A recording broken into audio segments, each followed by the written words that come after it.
പിന്നില്ലേ, VS. അച്യുതാനന്ദൻ്റെ മരണത്തോടനുബന്ധിച്ച് ഇന്ന് സ്കൂളുകൾക്കൊക്കെ പൊതു അവധി പ്രഖ്യാപിച്ചതുകൊണ്ട് സ്കൂളൊക്കെ അവധിയാണ്. അപ്പോൾ നമ്മുടെ വണ്ടിക്ക് ചെറിയൊരു കംപ്ലൈൻ്റ് ഉണ്ട്. ആക്സിലേറ്റർ ഓട്ടോമാറ്റിക്കായിട്ട് കട്ടായി പോകുന്നൊരു കംപ്ലൈൻറ്റ്, സെൻസറിൻ്റെ ഒരു കംപ്ലൈൻ്റാണ്. അപ്പോൾ അത് കാണിക്കാൻ വേണ്ടിയിട്ട് ഇന്ന് നമ്മൾ കമ്പനിയിലേക്ക് പോവുകയാണ്. രാമനാട്ടുകരയുള്ള ടാറ്റയുടെ കമ്പനിയിലേക്കാണ് പോകുന്നത്. കൂടെ കമ്പനിക്ക് നമ്മുടെ സുഹൃത്ത് പ്രശാന്തും വരുന്നുണ്ട്. അങ്ങനെ പ്രശാന്തിനെയൊക്കെ കൂട്ടി നമ്മൾ നേരെ രാമനാട്ടുകരയ്ക്ക് പോവുകയാണ്. കൊയിലാണ്ടിയിൽ നിന്ന് ഒരു 35 കിലോമീറ്ററിന് അടുത്തോളം രാമനാട്ടുകരയ്ക്കുണ്ട്. അപ്പോൾ രാവിലെ ഒരു 9 മണിയോടുകൂടി ഞങ്ങൾക്ക് അവിടെ എത്തേണ്ടതുണ്ട്. അപ്പോൾ 9 മണിയോടുകൂടിയാണ് ബുക്ക് ചെയ്തിട്ട് 9 മണിയോടുകൂടി കമ്പനിയിൽ എത്താൻ വേണ്ടിയിട്ടാണ് പറഞ്ഞത്. അപ്പോൾ ഒരു 8 മണിയോടുകൂടി ഞങ്ങൾ ഇവിടുന്ന് പുറപ്പെട്ടിട്ടുണ്ട്. ഇന്ന് പിന്നെ അവധി ആയതുകൊണ്ട് റോഡിലൊക്കെ പൊതുവെ തിരക്ക് കുറവാണ്. സ്കൂള് ഓഫീസുകളൊക്കെ അവധിയായതുകൊണ്ട് റോഡിൽ വലിയൊരു തിരക്കില്ല. പൊയിൽക്കാവ് ഭാഗത്തെത്തിയപ്പോൾ ഉണ്ണിയപ്പക്കുഴി പോലെയാണ് റോഡിൻ്റെയൊക്കെ അവസ്ഥ. തീരെ യാത്രയ്ക്ക് അനുയോജ്യമല്ലാത്ത അവസ്ഥയിലായിട്ടുണ്ട്. തീരെ മോശമായ റോഡ് എന്ന് പറയുന്നത് നമ്മുടെ ഈ പൂക്കാട് മുതൽ കൊയിലാണ്ടി വരെയൊക്കെയുള്ള റൂട്ടിലാണ് വളരെ മോശം റോഡായിട്ട് ഉള്ളത്. അവിടെ നിന്ന് അങ്ങോട്ട് റോഡ് പണിയൊക്കെ ഒരുവിധം കഴിഞ്ഞിട്ടുണ്ട്. അതുകൊണ്ട് തന്നെ നല്ല റോഡായി മാറിയതുകൊണ്ട് നമുക്ക് പെട്ടെന്ന് എത്താനും പറ്റുന്നുണ്ട്. അവിടെ നിന്ന് ഇവിടം വരെയുള്ള ഒരു ഏരിയയിലാണ് നമുക്ക് തീരെ യാത്ര ചെയ്യാൻ പറ്റാത്ത ഒരു സാഹചര്യം ഇപ്പോൾ ഉള്ളത്. ഫുള്ള് ബ്ലോക്കും ചെറുങ്ങനെ ഉണ്ട് ഇന്ന്. ഇപ്പോൾ എന്താ വെച്ചാൽ ഇന്ന് അവധിയൊക്കെ ആണെങ്കിലും റോഡിൽ ബ്ലോക്കിന് വലിയ കുറവൊന്നുമില്ല. അത്യാവശ്യം ബ്ലോക്കൊക്കെ ഉണ്ട്. ഈ റോഡ് തീരെ അബദ്ധമായതുകൊണ്ട് ഉള്ളൊരു ബ്ലോക്കാണത്. വണ്ടികളൊക്കെ പതുക്കെ അങ്ങനെ പോകാൻ പറ്റൂ. ഈ റോഡൊക്കെ അത്രയും അബദ്ധമായി നിൽക്കുകയാണ്. ഉണ്ണിയപ്പക്കുഴി എന്ന് പറഞ്ഞ പോലെ തന്നെ എവിടെയും ഒരു തരി പോലും ഇല്ലാതെ ഫുൾ കുഴിയായി നിൽക്കുകയാണ് റോഡ്. അത്രയും മോശം റോഡാണ്. ഇതിനിപ്പോൾ നമ്മുടെ തിരുവങ്ങൂർ വരെ ഈ റോഡിൻ്റെ അവസ്ഥ ഏകദേശം ഇങ്ങനെ തന്നെയാണ്. പൂക്കാട് തിരുവങ്ങൂർ ഏരിയ വരെ റോഡ് ഈ ഒരു അവസ്ഥയിലാണ്. സർവീസ് റോഡാണ് ഇത് വരുന്നത്. മറ്റ് റോഡിൻ്റെ പണിയൊന്നും ഇവിടെ എവിടെയും എത്തിയിട്ടില്ല. വഗാഡ് കമ്പനിയാണ് ഈ നമ്മുടെ തിരുവങ്ങൂർ വരെയുള്ള ഏരിയയിൽ വഗാഡ് കമ്പനിയാണ് റോഡിൻ്റെ കരാറുള്ളത്. അവരെ പണി തീരെ മന്ദഗതിയിലാണ്. അവിടെ നിന്ന് അങ്ങോട്ടുള്ളത് ഒക്കെ പണിയൊക്കെ കഴിഞ്ഞ് റോഡൊക്കെ അടിപൊളിയാണ്, ഒരു കുഴപ്പമില്ല. പക്ഷേ ഇവിടെ വഗാഡിൻ്റെ പണി തീരെ നീങ്ങിയിട്ടില്ല. അതുകൊണ്ട് തന്നെ ഈ ഒരു ഏരിയ കടന്നു കിട്ടാൻ വേണ്ടിയിട്ട് തിരുവങ്ങൂർ മുതൽ കൊയിലാണ്ടി വരെയുള്ള ഒരു ഏരിയ കടന്നു കിട്ടാൻ വേണ്ടിയിട്ട് ഇപ്പോൾ വളരെ പ്രയാസമാണ്. വൈകുന്നേരങ്ങളിലൊക്കെ സ്കൂൾ ടൈം, രാവിലെ വൈകുന്നേരമൊക്കെ സ്കൂൾ ടൈമിലൊക്കെ ഈ വളരെ ബ്ലോക്കുള്ള ഒരു സ്ഥലമാണ് ഈ ഒരു ഏരിയ. അപ്പോൾ ബസ്സുകളൊക്കെ റൂട്ട് മാറിപ്പോവുക, ബസ്സൊന്നും കിട്ടാതെ വിദ്യാർത്ഥികളൊക്കെ വലയുന്ന ഒരവസ്ഥ, ഇങ്ങനെയൊക്കെയുള്ളൊരു സാഹചര്യം ഇപ്പം നിലവിലിവിടെ ഉണ്ട്.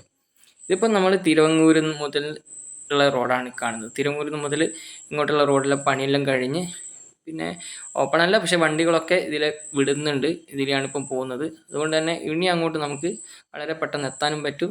അത്രയും അടിപൊളി റോഡുകളാണുള്ളത്. പ്രശാന്തും ഞാനും കൂടി കമ്പനിയായിട്ട് കഥയൊക്കെ പറഞ്ഞ് ഇങ്ങനെ യാത്ര തുടരുകയാണ്. നമ്മളെ വണ്ടി എന്ന് പറയുന്നത് ഇപ്പോൾ സ്ഥിരം കംപ്ലൈൻ്റ് ആകുന്ന ഒരു സാഹചര്യം ഉണ്ട്. ഇപ്പോൾ എന്തെങ്കിലും ഒരു കംപ്ലൈൻ്റ് ആയിട്ട് എപ്പോഴും ഇങ്ങനെ വണ്ടി പ്രശ്നം തന്നെയാണ്. ഇതിപ്പോൾ പല തവണയായിട്ട് ഇങ്ങനെ കമ്പനിയിൽ കൊണ്ടുപോകേണ്ട ഒരു അവസ്ഥ ഇങ്ങനെ വരികയാണ്. കമ്പനിയിൽ പോയാലാണെങ്കിൽ നമുക്ക് പെട്ടെന്നൊന്നും വണ്ടി കിട്ടുകയില്ല. അത്രയും തിരക്കും കാര്യങ്ങളൊക്കെയാണ്. സർവീസൊക്കെ വളരെ അബദ്ധമാണ്. ടാറ്റയുടെ കാര്യം പിന്നെ പ്രത്യേകിച്ച് പറയേണ്ട ആവശ്യമില്ല. സർവീസൊക്കെ മോശമാണ്. ഇതിപ്പോൾ പ്രശാന്ത് വണ്ടി മാറി ഓടിക്കുകയാണ്. കുറച്ച് ദൂരം പ്രശാന്ത് ഓടിക്കുന്നു, പിന്നെ ഞാൻ ഓടിക്കുന്നു. അങ്ങനെ ഞങ്ങളിങ്ങനെ ജോളിയായിട്ട് പോവുകയാണ്. എന്താ വെച്ചാൽ ഇന്നിപ്പോൾ എന്തുതന്നെയായാലും വൈകുന്നേരം വരെ കമ്പനിയിൽ നിൽക്കേണ്ടി വരും. ഇന്നത്തെ ഒരു ദിവസം ടാറ്റയിൽ അങ്ങനെ തീരും. അതുകൊണ്ട് അത്രയും ടൈം നമ്മൾ ഒറ്റയ്ക്ക് നിൽക്കുമ്പോൾ ഒരു ഇതല്ലേ, അതിനു വേണ്ടി ഒരു കമ്പനിക്ക് പ്രശാന്തിനെയും കൂട്ടി ഞങ്ങളിങ്ങനെ പോവുകയാണ്. ഈ ഹൈവേ കൂടെ യാത്ര ചെയ്യാൻ വളരെ സുഖമുണ്ട്. എന്ന് വെച്ചാൽ ഈ റോഡ് പണിയൊക്കെ കഴിഞ്ഞ് നമുക്ക് എന്താ പറയുക, റോഡൊക്കെ നല്ല ഫിനിഷിംഗ് ആണ്.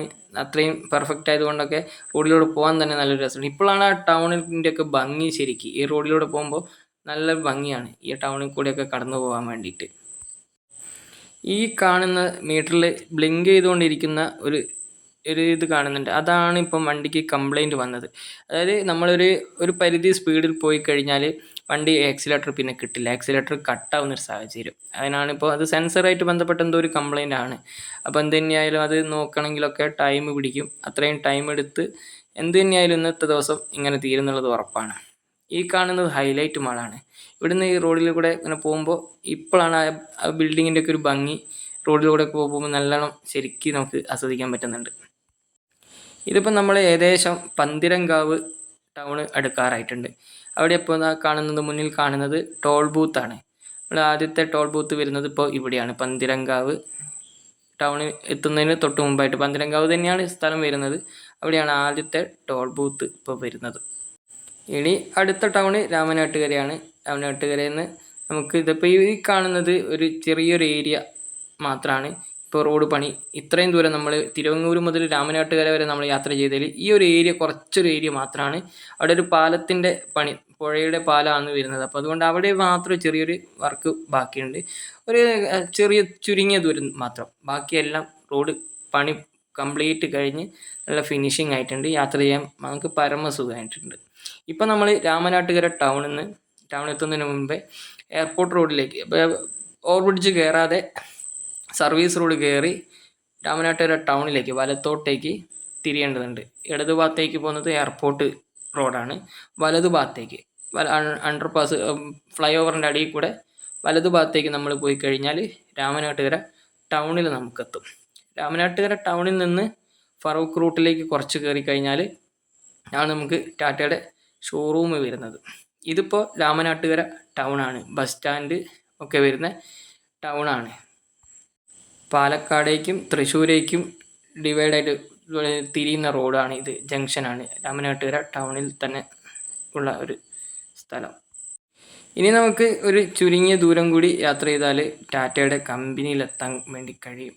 ഫറൂഖിനും രാമനാട്ടുകരയ്ക്കും നടുക്കായിട്ട് പേട്ട ആ ഒരു ഭാഗത്താണ്. വണ്ടിയുടെ എല്ലാ കമ്പനികളും ഈ ഭാഗത്ത് തന്നെയാണ്. ഐഷർ, ലൈലാൻഡ് ഒക്കെ ഈ ഒരു ഭാഗത്ത് തന്നെയാണ് വരുന്നത്. അതുപോലെ ലൈലാൻഡിൻ്റെ കമ്പനി തൊട്ടടുത്ത് നമ്മുടെ ടാറ്റയുടെ കമ്പനി ഉണ്ട്. നമ്മളൊരു 9 മണിയോടുകൂടി ഞങ്ങളിന്ന് ഇവിടെ എത്തിയിട്ടുണ്ട്, കമ്പനിയിൽ എത്തിയിട്ടുണ്ട്. 9 മണിക്കാണ് നമുക്ക് ബുക്കിംഗ് കിട്ടിയത്. അപ്പോൾ 9 മണിക്ക് എത്തി. നമ്മുടെ വണ്ടി പണിക്ക് കയറ്റിയിട്ടുണ്ട്. ഈ ഏരിയയിൽ, അവിടെ വരെ വർക്കിംഗ് ഏരിയയിൽ നമുക്ക് ക്യാമറ അലൗഡ് അല്ല. അതുകൊണ്ട് അത്രേ വീഡിയോ എടുത്തിട്ടുള്ളൂ. ഇനി എന്തായാലും വൈകുന്നേരം വരെ നമുക്ക് ഇവിടെ തന്നെ ചിലവഴിക്കണം. അപ്പോൾ ഒരു ചായയൊക്കെ കുടിക്കാമെന്ന് വിചാരിച്ച് ഞാനും പ്രശാന്തും കൂടി ചായ കുടിക്കാൻ വേണ്ടിയിട്ട് ഇറങ്ങിയതാണ്. ചായ കുടിയൊക്കെ കഴിഞ്ഞ് തിരിച്ച് വന്നപ്പോഴാണ് നമ്മൾ ടാറ്റയുടെ പുതിയൊരു വണ്ടി ഇറങ്ങിയത് കാണുന്നത്. അവിടെ ഇറങ്ങിയിട്ടുണ്ട്. അതായത് എയ്സ് പ്രോ എന്നും പറഞ്ഞിട്ടുള്ള ഒരു ചെറിയ വണ്ടി. നമ്മുടെ എയ്സിൻ്റെ ചെറിയ വണ്ടിയായിട്ട് ഉള്ളതാണ് ഇറങ്ങിയത്. നമ്മളെ പണ്ടത്തെ വെള്ളിമൂങ്ങ എന്നൊക്കെ പറയുന്ന വണ്ടീൻ്റെ ഒരു ഏകദേശം ഒരു രൂപം ഒക്കെയാണ് അതിനുള്ളത്. അതിൻ്റെ ഗിയറൊക്കെ അങ്ങനെ തന്നെ ഡാഷിലാണ് വരുന്നത്. ഇലക്ട്രിക്, പെട്രോള്, CNG പ്ലസ് പെട്രോളായിട്ടാണ് ഇറങ്ങുന്നത്. ഇത് ഡ്രൈവർമാർക്കുള്ള ഒരു ഏരിയ ആണ്. അവിടെ നമ്മൾ റെസ്റ്റ് ചെയ്യാണ്. വൈകുന്നേരം വരെ ഇനി റെസ്റ്റ് തന്നെ. അതിനിടയ്ക്ക് പോയി ഒരു ചായയൊക്കെ കുടിച്ച് അങ്ങനെ നമ്മൾ ഇതാകാണ്.